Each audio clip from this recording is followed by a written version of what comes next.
Good afternoon, everyone, and welcome to UWI Bristol Accommodation live stream. So today we're joined by our accommodation experts here in the studio who are here to talk you through the application process for our student accommodation. And they're also here to answer any questions that you might have about the application process or staying at UWI Bristol student accommodation. So we will be answering the questions that you have submitted on our social media channels prior to this live stream, but also this is a great opportunity for you to ask any questions you may have forgotten to ask or anything that's bothering you in the comments on whatever social media platform you're watching this live stream. And our lovely experts will answer your questions at the end of their presentation. So I would like to welcome Hannah and Craig here in the studio. Hello, guys. Hello. How are you doing? Yeah, good. Thank you. Yeah. So I hear you're right in the middle of reviewing all the accommodation applications. You're really busy. So thank you very much for finding the time to answer all the questions and take us through the process. So shall we go straight into your little presentation where you tell us all about the application process? Yeah, absolutely. Would you like to start? Well, our applications are officially open. They have been since the 20th of March. Don't panic if you haven't submitted an application already. This is much earlier than we usually do it. And this is to give all of the people that haven't yet applied chance to do that. It's a very, very simple application process. Providing you've made an accommodation account on our portal, you log in and you submit your accommodation preferences. Let us know any additional information you might need. And once you've done that, it's simple. Well, we've got your application and we will start to allocate and hopefully get you offers out by June. Yeah, so it's really important before you can create your account, you need to have made UWI Bristol your firm choice. It doesn't matter if you've had a conditional or an unconditional offer, we just need to be your number one choice, and then you'll be generated your welcome ID, and that's your first bit of the login. So when you create your account, that's what you'll use, and then you'll set your password as well.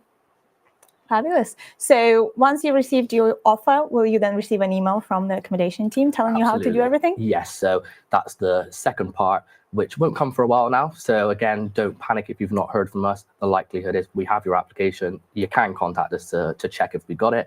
And yeah, once we've allocated and sent the offer, you will receive an email.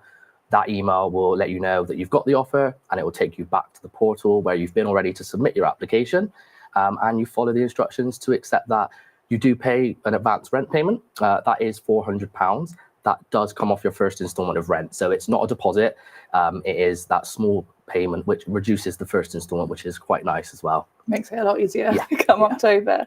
So yeah, when you do submit that and you accept your offer, you pay the £400. After that, you'll also be asked to set up your direct debit, so we can just automatically take your rents.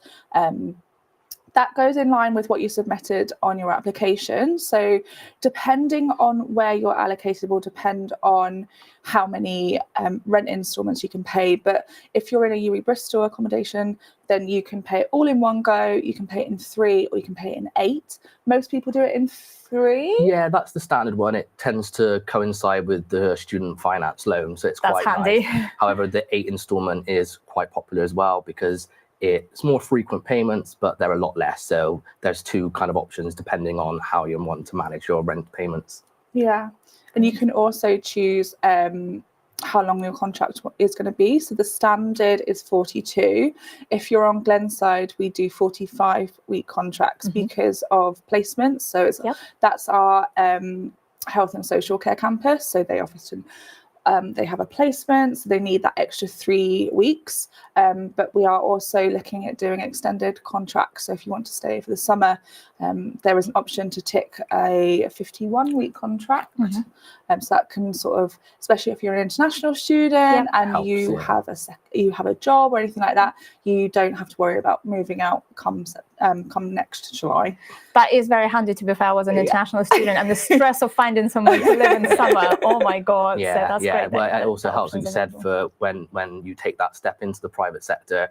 Sometimes there's a small gap Yep. just not quite large enough to go home. Yep. So you can opt to that. You've got somewhere to stay. And you've got while all you your work. stuff. as Exactly. well. Yes, yeah, Yeah. that's the other thing. So You're not hauling it back and Yeah. forth, so that makes everything easier.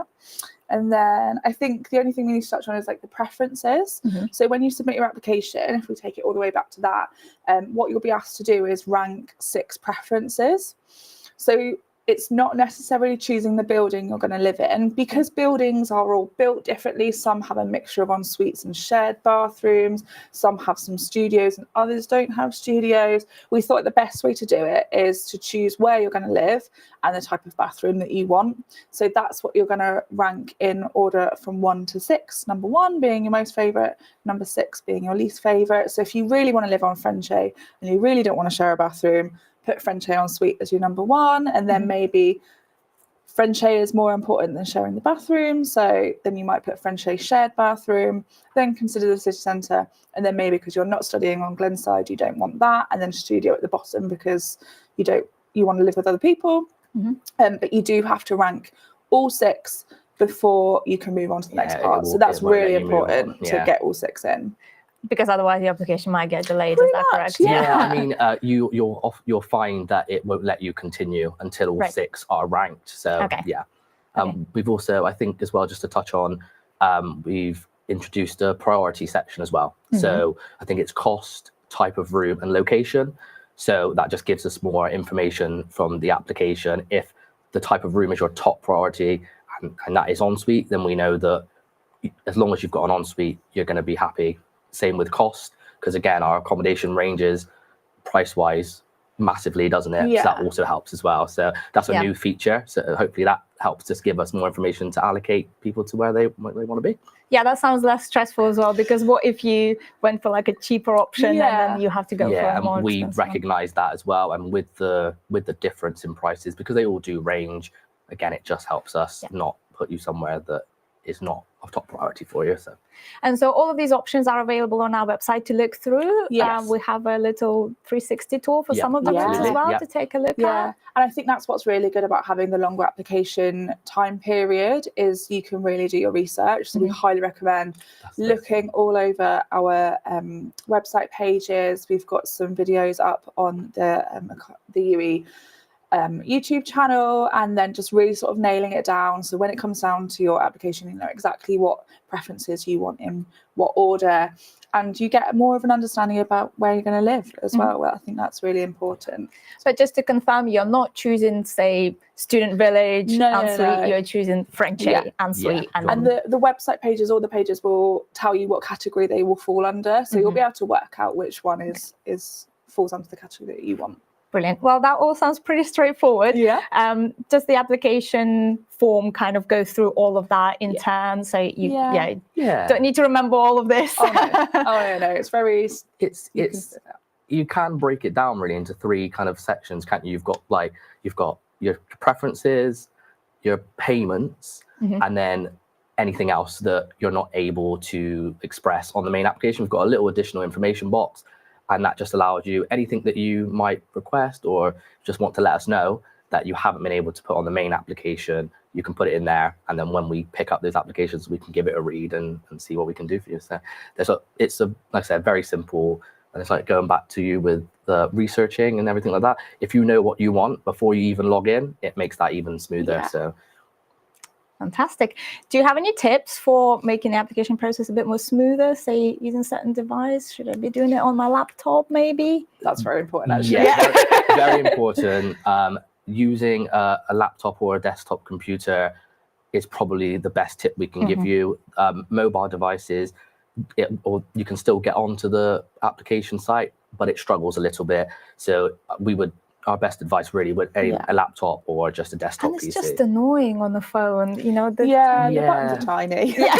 Yeah, there's a lot of I think from my perspective anyway, I think being able to look at it on a bigger screen, we've got images, we've got there's description and everything like that to know exactly what you're doing, limit the room for errors and anything like that. Computers, And in terms of contact information, obviously a lot of people are still at college. Should they be using their personal email? Yeah. Personal email is best. Your college or school email will tend to expire. They tend to get rid of the people that are leaving to put the new people in. So that tends to be around August. That's a really key time for receiving all your moving in and welcome information. So you definitely want to have a personal email address. If it is still a school one, you can change it back through on the UCAS portal, and then that will feed through into our system. Okay, brilliant. Are there any photos that we have of any of the accommodation? Yeah, I think there might be some on screen. Or coming up soon. It's got some lovely options across 3 locations. So we have Frenchay, City, Accommodation, and Glenside. Yeah. Do you want to talk through briefly through each of them, what they're like, what the sort of pros and cons for each? So Frenchay is the main campus, and it's where most of our accommodation is. I think it's about where 2/3 of our accommodation is, I would say. Yeah. And so that consists of Student Village, that's Purdown View, the new one, and it's also Walls Court Park. There's a real mixture of ensuite, shared bathrooms, and studios there as well. It's got a really lovely feel to it. It's a really great community, and people tend to sort of mix and mingle, because although it's a campus and you're in your own little separate bit, everyone sort of knows each other and feeds on through. I think my personal is Walls Court Park. Not that you should have. Yeah. No. But I do like Walls Court. Like you said, they do all offer very different kind of living styles in like university. So I always think the Village is your typical university halls, and it still holds true. I'm quite fond of it just because it is that typical kind of thing. Walls Court, I think, with the townhouses, brings that community feel as well, because Walls Court is like all kind of intertwined with each other. So it's really nice. The houses feel like you're living on a street almost. So you've got your neighbours and things like that.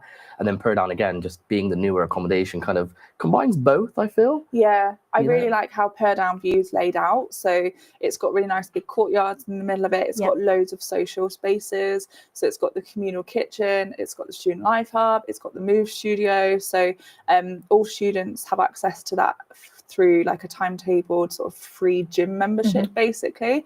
I think this year they've been trialing midnight yoga and stuff like that, which I'm not that I'm coming onto campus for midnight, but I really like the sound of that, especially around exam stress. And then there's also inside, all the flats are a different size. So this is a Purdown flat. So you could be living with 4 people, one of 4 people, you could be one of 8, or you could be living as a studio. But even if you are in studio, you've got neighbours either side of you that, you know, if you want to go and watch the match on a Saturday, you can knock on their door and do that. So I really like the community side of it. Yeah, Purdown View is just really so nice. impressive, isn't it? And really you mentioned lovely. the communal kitchen as well. That's something they can book for events. So you can book it for your events. So if you've got like a birthday party, or like we've just had Ramadan, so people had iftar and Eid in there. Student Life do lots of events in there as well. So they've started doing cookery lessons, mocktail classes. It's so fun. It's nice to step away from your own kitchen as well. It's just really, it's nice to see it being used as well for like social things and stuff like that. So it just makes you want to go back and be a student and pay the £9,000 just to use the Purdown kitchen. Yeah, so that's Frenchay, and then we've got Glenside, which we touched on earlier. That's sort of a little bit east of Frenchay. It's our health and social campus. I think it's really beautiful. It is. I think it's such like picturesque, like bit Hogwartsy. And then they're a real mismatch of flats as well. So I think every single room is a little bit unique, which I think is really nice, because you could have these massive windows, so they get loads of light in as well, which is obviously very good for your mind. And like we said earlier, the contract is slightly longer as well. Very green as well, isn't really it? So good. if you like your nature, it's very nice. Has it still got the campus cat? The Glenside line. Well, I haven't seen him in a while, but maybe, he's a little star on social media. But also, he's just so cute. And he always comes to student accommodation because he knows students are going to feed him. But also in spring, the blossoms on Glenside is just, again, and autumn, the opposite. It's really beautiful. Exactly, for Halloween as well, you know. It's so nice vibes. Oh, brilliant. And then we have the City Centre, So they are managed by our partners with Unite. So we work really closely with Unite students. So UE will allocate you, and then once you're in-house, Unite will manage you. But we're always here as well for it. So they are in the city centre. Obviously, Bristol is an amazing city to live in. So you're never going to get a BS1 postcode quite like it again. Oh, yeah. So you're really in the heart of all the action. It's really good if you're studying at Arnolfini or Bauer or on Spike Island. But what's really great about it as well is we have really quick transport links. So we in Bristol have the metro buses, and 3 of those go up to campus. So I used to live in the city centre myself, and you can get from, let's say, Phoenix. You can get from Phoenix to Frenchay in about 20 minutes. So it's great. just like a normal commute. Frenchay is a good bus hub, isn't it? You can get anywhere from Frenchay pretty campus. much. Yeah. So even if you do choose Frenchay campus as your accommodation, you're still very close to city really centre. close to city centre. Yeah, 20 minutes. It's probably worth noting as well, you know, if you're studying at Frenchay, you can still live in the city, and vice versa. Don't think you, because you're studying in the city, that you have to. You can mix and match. So yeah, please don't worry about that. Yeah, brilliant. Well, thank you so much for that little overview. And as you mentioned before, we have lots of videos and vlogs from all these accommodations. Definitely have one from Walscore and Student Village. So yeah, do check them out, everyone who's applying. So we're just going to move on to some questions. So first of all, we've kind of mentioned this already, but when can we apply? You can apply now, as long as you've made us your firm choice and you've got your welcome ID number. And then as long as you apply by the 1st of July, we will guarantee you a room as well. We can't guarantee it'll be your first choice, but we will guarantee you that you will have a room. That takes a lot of pressure off as well, doesn't it? Yeah. Where you can just sort I think, again, that's with opening them early as well, just removing that panic, because we do recognise that it's quite a stressful process. So to give you the time, it just removes that. Well, hopefully removes that, you know. So. You will have nice student accommodation either way. And make the process more enjoyable, because, you know, we kind of, the whole thing from start to finish, we want to make a enjoyable experience, even the applying part to the moving in part. So yeah, I think a lot of people renting in Bristol would appreciate that as well, because it's such a, you know, that can be such a competitive place to find accommodation. So that's really great. So what if someone doesn't get their first choice? What happens then? It will likely happen, and we understand that everyone wants their first choice. The one thing I will say is give the option or the accommodation you've been given a chance. You never know. I know it's quite difficult when your heart is set on one thing and you may not get it, but like I said, just giving it a chance, you know. And if down the line, you know, you're still unhappy, or you still want to just see if we can do that for you, we always will do it if we can. You know, and we've got things set up, we can do transfers and things like that. But my best advice in the first instance would settle in. You know, in a few weeks' time, you may be thinking, do you know what, I'm really happy here. And if you're not, we are always there to change that if we can. So, and there's benefits to them all. So you might have really wanted an ensuite, but you've got given a shared. In all likelihood, you're only going to share with one person. You settle in, you find your routine. I'm a morning person, they're an afternoon person. You're saving money. That's always important as well. Absolutely. But vice versa, you might have wanted shared, you might have wanted an ensuite. You've got more of privacy. You can sort of focus on yourself a little bit more in that time. So there's a benefit to all of them. So hopefully you can see that one. And if not, we'll go down the process that Craig just explained. Yeah. Makes sense. And on the point of sharing with someone else, do you know who your flatmates are going to be? We, because of privacy regulations, we can't tell you who your flatmates are going to be. And I think that's completely understandable. I wouldn't want someone giving out my personal details to a random person. So that's why we don't bring flatmates together beforehand. But what we do is last year we did a Facebook group where it was a nice and secure place where you could find your flatmate that way. Other people find them organically online. But if you are going to do that, we do just ask, just be careful about putting your address out on the internet, because there's a lot of safety with that. Don't be putting that you live in room A101 Brecon, because you don't know who else is going to see that. Good practice overall for life. So we can't tell you, but a lot of people do find them. Yeah, the power of social media. They all find each other. So And can you live with your friends? If you know someone who's coming to you as well and you want to live together? You can choose one friend on the application. We stick to that one friend just because in our smaller options, you know, we don't want 4 people who know each other all living together.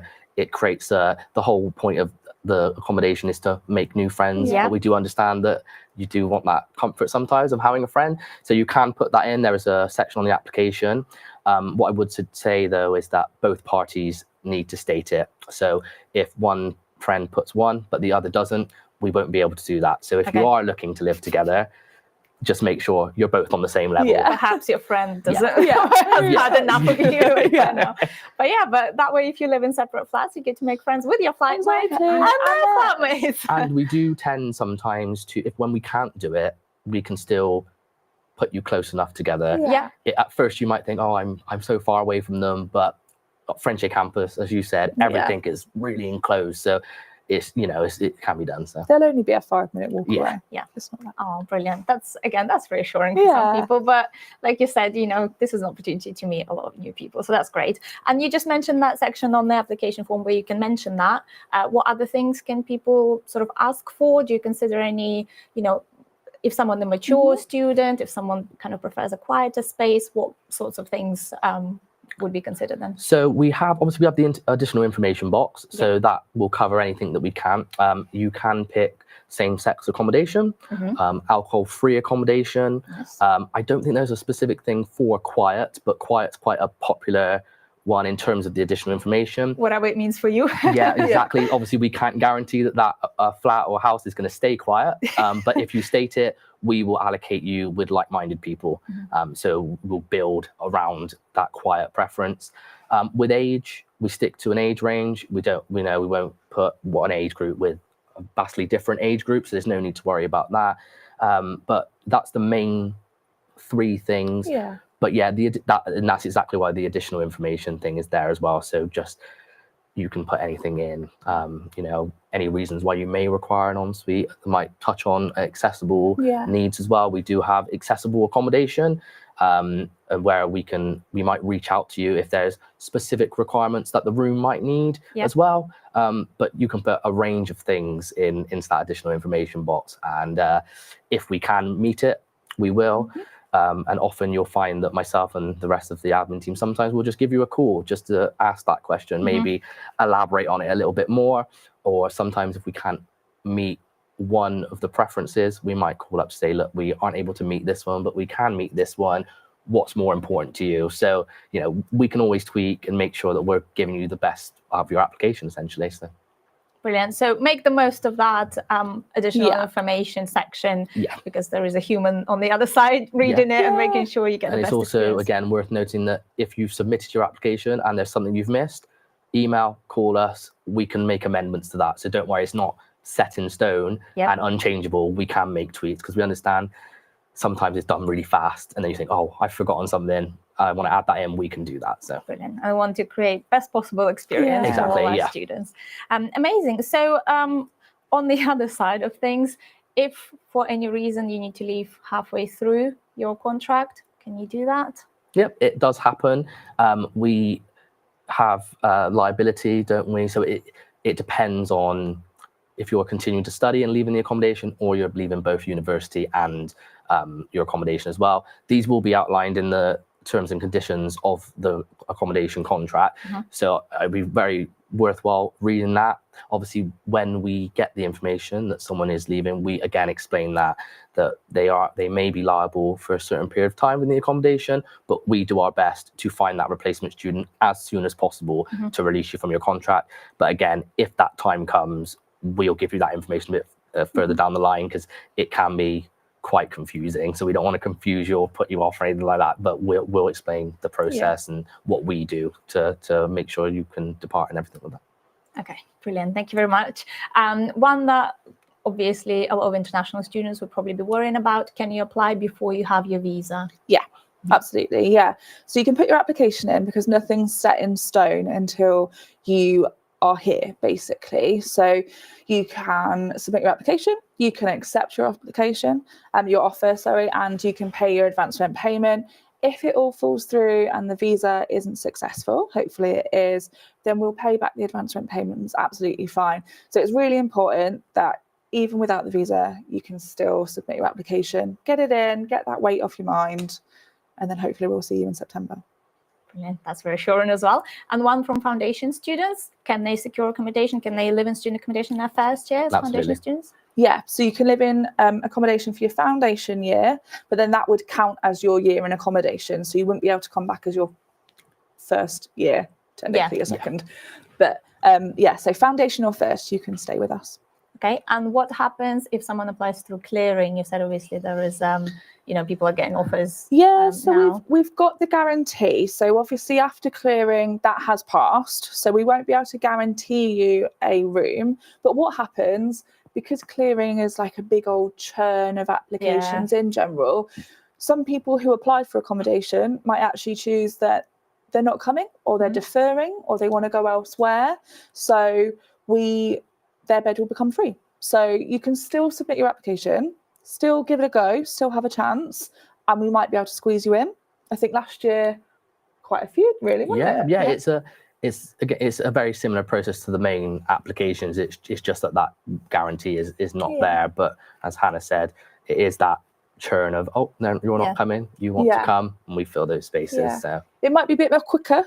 You might have to be on the ball a bit more, but I mean, that's that week time. Anyway, you're on the ball. And then you'll hopefully come and see us. If not, there's lots of private accommodation and we can send you some resources on that. We also have the Advice Centre as part of the Students' Union, and they're really, really good at private accommodation in Bristol. So don't worry too much about it.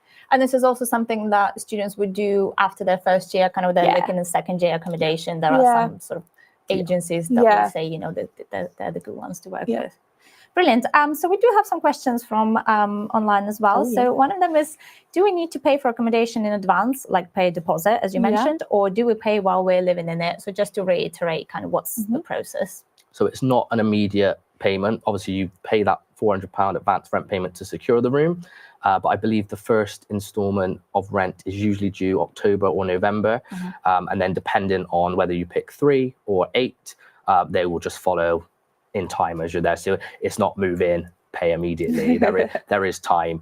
And our finance department is also very good at, if a payment needs to be delayed for whatever reason, you can contact them, let them know that you're just waiting for loans, because student finance doesn't always come in straight away. They're not going to be, oh, you have to leave now, you haven't paid, so don't panic. As long as you let them know, or let us know, and we can let them know, don't panic, basically. Good, thank you. Next question is, what are the rules for guests in accommodation? Are we able to, sorry, that'll probably be the next question. But are we able to transfer accommodation if we have issues with flatmates? But let's tackle the guest one first. Guest one? Yeah, so guests, you're allowed to have a guest stay only for 2 nights out of 7, basically, so they don't move in. And when you first move in, we really encourage you not to have guests. So there's no overnight guests for at least the rest of September, and sometimes a little bit into October, depending on when welcome weekend falls. It's just so you get used to living by yourself, or you're settled in, you're unpacked. But other than that, you just sort of book them in online. There's a form via our Student Life website. It's really easy. And it's just so we know who's on campus for fire safety and everything like that. We do just ask that they are well behaved. So they will reflect on you. So if they break the rules, technically you've broken the rules as well. So best behaviour, please. And that they aren't left alone in accommodation. Again, just for fire safety. So if you're popping out to the shops, they've got to come with you. So you don't really say no to guests unless they cause trouble. Yeah, then we might... Okay, so there is a process for it, which is good. And then the next question from the same applicant is, are we able to transfer accommodation if we have issues with flatmates? What happens then? Yes, it can be done. In the first instance, we have our accommodation managers, which are there to kind of resolve any issues. But it has happened, again, it's one of those things. If we can do it, we will do it. But I think in the first instance, we're always there to try and resolve any issues before we go down that line. But to put anyone's mind at ease, it can be done if need be. Okay. Thank you. And you mentioned, obviously, students are guaranteed, first year students get to live in student accommodation. So this question is about students with UE Carers bursary. Are they guaranteed accommodation in their second year? Yeah, so if you're UE Cares, you can stay in our accommodation if you want to for the duration. That's correct, yeah. So that's all okay. You will have to submit your application every year, and you might have to move rooms or move flats or move properties, but we will guarantee you something. Brilliant. Thank you. Next question. These are now from our Instagram comments. How secure is accommodation for Erasmus students? So for students who are on international exchange? Yeah. Well, we have 24 or in general. hours. So secure. Security is 24 hours, Security. 7 days a week, 365 days a year. So they are always on campus. There's also security cameras up in like the main communal bits. So not inside the flats, but in corridors, pavilions and stuff like that, and outside the properties. And on the back of your student ID card, there's the security number. So you can call that at any time of day or night if you're worried about anything, and they will come and investigate for it. So it's really secure. Okay. And things obviously happen where you like lost your key, things like that. Will that be security as well? Yes. Yeah, so out of hours, it would be security, but during the working hours, we have our customer service desks that are open in the student village and over in our main offices as well. So you just come along, a member of the staff will either issue a lockout key, which is a kind of temporary key if you've, say, left it in your room and it's locked. But if you've lost it entirely, we can also issue you with a brand new key. Yeah, but try not to, I guess.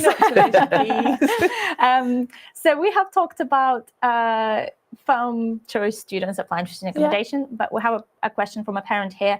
My son has put Bristol as his insurance choice. Am I right that he can't apply for accommodation yet? He's hoping to actually come to Bristol by getting better grades and securing a different course. Yeah, so that would be through clearing. So yeah, once the students got their exam results and hopefully they're good and they can come to UE, then that's when they can submit their application. It will go into sort of like the same clearing pattern that the others that are coming that way would go into. So we can't guarantee it, but if they get in early enough, there might be a chance to have someone else's room. So the same rules apply as for clearing. Yeah. Makes sense. Next question is, which campus is best to be guaranteed for an ensuite? Do you know what? There's some maths in my head. It might be, I think there's more en suites in the city I think centre. there's more. Really? Yeah, if looking at the options we've got this year for the city centre, I think only one option, Nelson and Drake, is shared. I mean, Nelson Drake has 26 en suites, but the rest of it is shared bathroom. But the other 4 options are all en suite. So there are quite a lot on Frenchay as well. But in terms of numbers, I think the cities just slightly outweigh it. Yeah. You would think Frenchay is a bigger campus, so you would think Frenchay immediately. I think with Frenchay, though, I think the beauty of it is it's got that equal balance between shared and en suite, whereas in the city it's just all en suite, apart from that small.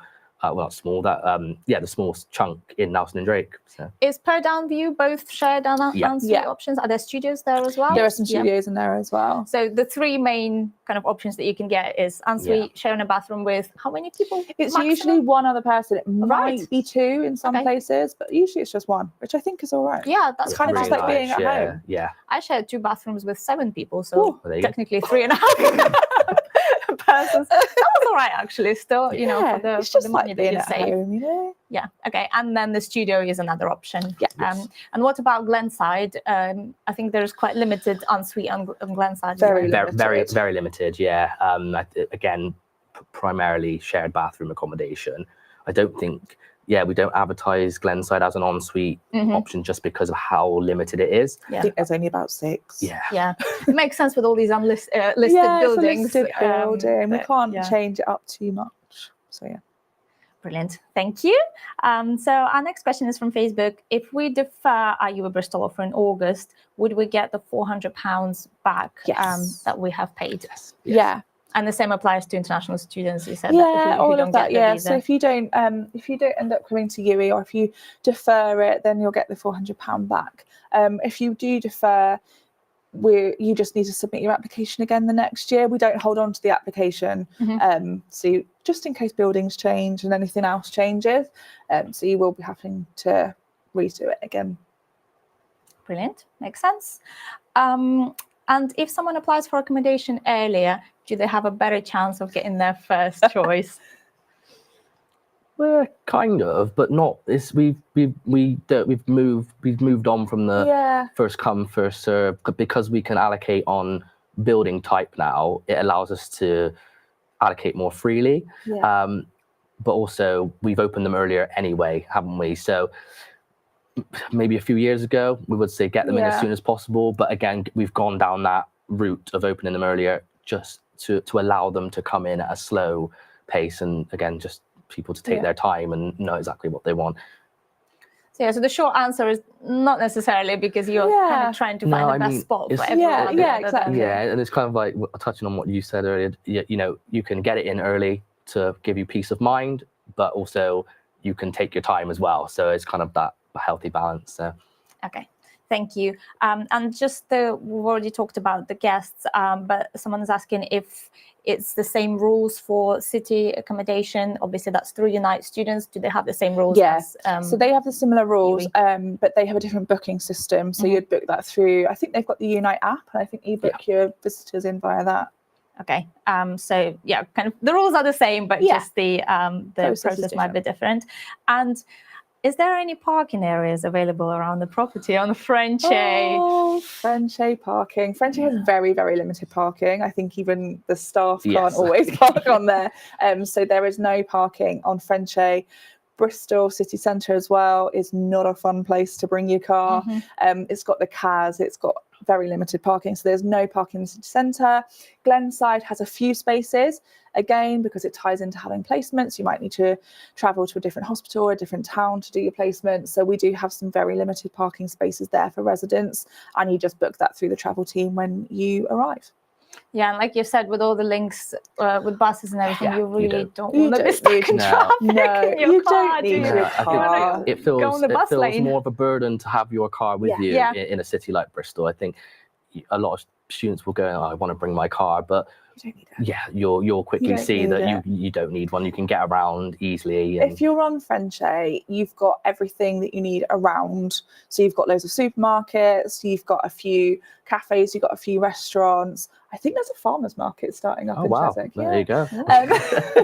And then you've got the bus, sort of big bus stop as well. So loads of bus routes go down there. So you can get a bus to the city centre in 20 minutes. You can go down Gloucester Road. You can go down Fish Ponds. So you don't need a car. And similar for the city centre, everything's pretty much walkable. Bit hilly, but walkable. Oh yes. Well, hilly can be it's a great problem for driving as well, right? You got to get your clutch right. But no, if I lived in city centre, I would have definitely taken the bus to Frenchay. I don't have a car. It's so quick as well with the metro bus and everything. You're there in no time. And they run really frequently as well. So one of our next questions is, you said that obviously, people can choose to live in the city centre, even if they're studying Frenchay. The question about Glenside, can I live on Glenside if I study on Frenchay? You can. We do tend to give preference to people that are doing certain courses, because I feel like placements is my word of the day, but in case you're doing a placements. But yeah, because you have to rank them all, there is a chance that you'll be on Glenside anyway. But most people choose to live near the campus that they're going to study on, or either Frenchay or City. Just that Harry Potter looking accommodation can be very attractive. You want the experience, especially as an international student. Of course, you want to live like you're in a Harry Potter movie. That makes sense, but also that works the other way around as well. If you are studying Glenside. Absolutely. Yeah. How is the commute from Frenchay to Glenside? Personally, I'd probably cycle it. Yeah, you could cycle it. I mean, you could even walk it. It'd take a little bit longer, but it's a lovely walk as well. I can walk it in about half an hour. But I think there's cycle. So you can just cycle on through as well, and I think it's only about 10 minutes if you cycle. Nice. Or there is a bus. There's a bus. There is a bus as well. It's a bus stop right up on the opposite side of the road as well. So so we've talked about bus and transport, and in terms of cycling in the city centre, have you? Yeah, Bristol's a really cycle-friendly city. All of the accommodations have bike sheds as well. So if you do want to bring your bike to campus, let us know and we'll add it to either your key card or your fob. And then that gives you access to the secure bike sheds as well. Probably one of the better ways to get around Bristol, I I'd say. think so. Aside from the hills, but Yeah. you get to go down them sometimes. So. And then we've got loads of cycle paths Yeah. as well. So you can go, I live just by the Bristol to Bath cycle path. So that's really handy as well. So I can go up that to work. And that's goes all the way to Bath, which is about 13 miles if you really want to go that far. But we've also got Concord Way, so that goes more down sort of Gloucester Road way, and then across into, if you want to go south of the river as well, there's really nice cycle paths along the harbour, and that goes more towards Barrow Ashton campus as well. Oh, brilliant. Yeah, that sounds great. So if someone is struggling to choose between city and campus, what would you recommend? I would say, from my perspective, choose what you want and don't worry too much. If you're, we do with the city, if you're living on Frenchy campus, there is a slightly longer commute. We make people aware of that, but ultimately it's your decision where you want to live, and as long as you're happy with that, we're happy essentially.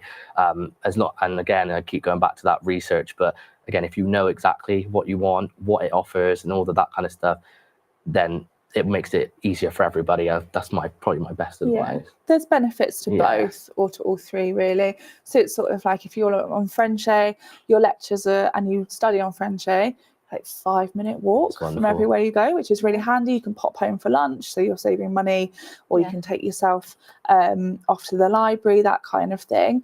But then if you're living in the city centre, like I said at the start, you're living in the heart of one of the most amazing cities in the everything UK. There, haven't you? Yeah, so you might focus on volunteering or using your free time to have a part-time job, or maybe sort of like networking and getting, because we have quite a lot of the artistic students that live on the city centre, so it might be that you're doing extracurricular classes or using the amazing studios that we have at UE and everything like that. So you might want to be a little bit closer to that, but then also have everything from Bristol right there on your doorstep.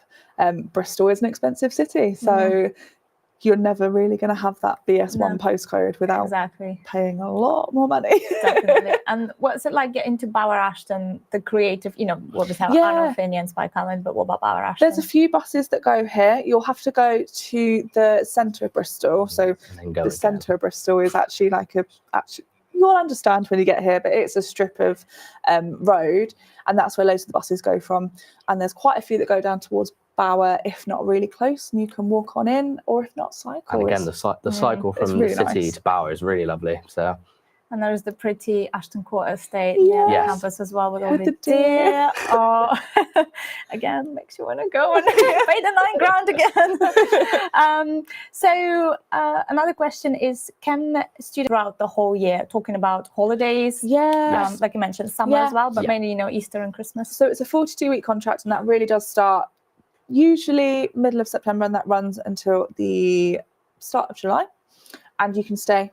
So if you are an international student, you don't have to leave for December when we go home for winter break, and similarly, you don't have to leave for spring break. You're more than welcome to stay on campus for the whole time. It's your room, it's your flat, it's your home. Yeah, and there is obviously support available as well. Yes. The security and managers, everything. Our customer service team works through those holiday periods as well, so we're always there to help. Brilliant. So last question, sort of, this is more towards when students are moving into the accommodation, but, to maybe start thinking about it early. What should they consider packing? What should they bring? Is there any advice? Do you send any emails out where you give them all this information? So once everyone's all done and the rush of clearing is in, we will then send out the inductions. The induction is a mandatory thing that you need to do before you come and collect your keys. And it's just so we know that you understand how to evacuate the building.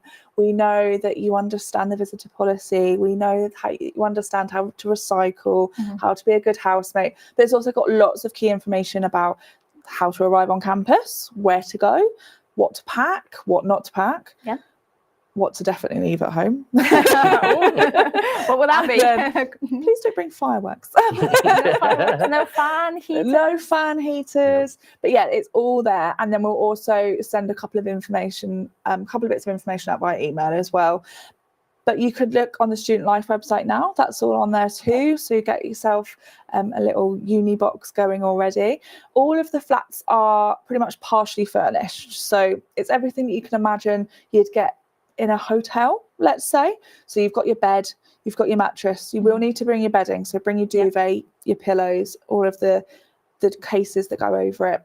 You would want your bedding anyway. Oh, yeah. You definitely want a feel of home from that. Yeah. And then on that sort of thing, like bring photos from home. You can decorate your rooms. Everyone's got a notice board that you can pin stuff up on. But no pets. No pets. Please don't bring any pets. And then, bring toiletries, that kind of thing. Mm-hmm. Kitchen-wise, we don't really provide any pots and pans or anything like that. And you might want to bring your own.